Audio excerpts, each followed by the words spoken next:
उपराष्ट्रपती जगदीश धनखड यांची नक्कल करून अवमान केल्याप्रकरणी भाजपा धुळे महानगरने निषेध आंदोलन केलं आहे।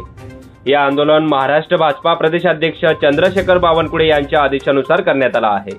काँग्रेसचे राज्यसभा सदस्य कल्याण बॅनर्जी यांनी राज्यसभेचे कामकाज सुरू असताना बाहेर परिसरात उपराष्ट्रपती व राज्यसभेचे अध्यक्ष जगदीश धनखड यांच्या आवाजाची नक्कल करून अवमान केला आहे।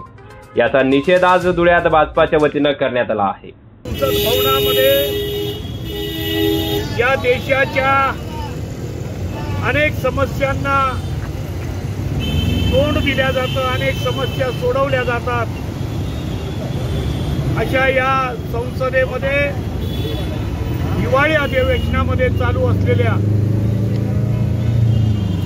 या स्वतःला INDIA म्हणणारे I.N. या डॉट वाल्यांनी हे संसद कसं चालणार नाही याच्यासाठी सतत गदारोळ केला। लोकसभेत आणि राज्यसभेचे सभापती यांनी त्यांना समजवण्याचा प्रयत्न केला, वारंवार सांगितलं, तरीही त्यांनी न ऐकल्यामुळे लोकसभेतून आणि राज्यसभेतून INDIAचे खासदारांना निलंबित करण्यात आलं। कारण एका दिवसाचा किती खर्च असतो हे जनतेला माहीत आहे आणि अनेक प्रश्न हे महत्त्वाचे असताना याच्यावर हे सरकार चालू नये आणि म्हणून यांनी केलेला हा घोळ। पुन्हा यांना बडतर्फ केल्यानंतर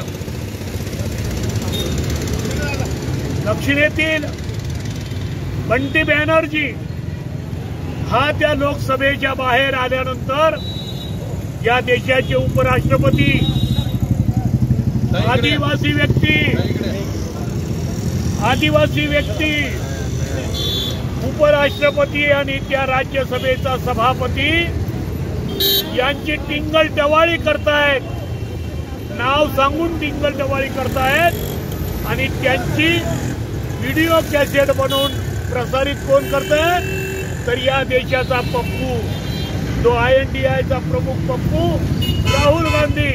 वास्तविक त्यांना या गोष्टीची माहिती पाहिजे की उपराष्ट्रपतीचा अपमान हा साधा अपमान नसून या घटनेच्या निषेधार्थ आज भारतीय जनता पार्टीच्या वतीने संपूर्ण भारतभर तीव्र आंदोलन चालू असून आज धुळ्यामध्ये सुद्धा या घटनेचा आम्ही भारतीय जनता पार्टी धुळे जिल्हा महानगराच्या वतीनं जाहीर निषेध करीत आहोत।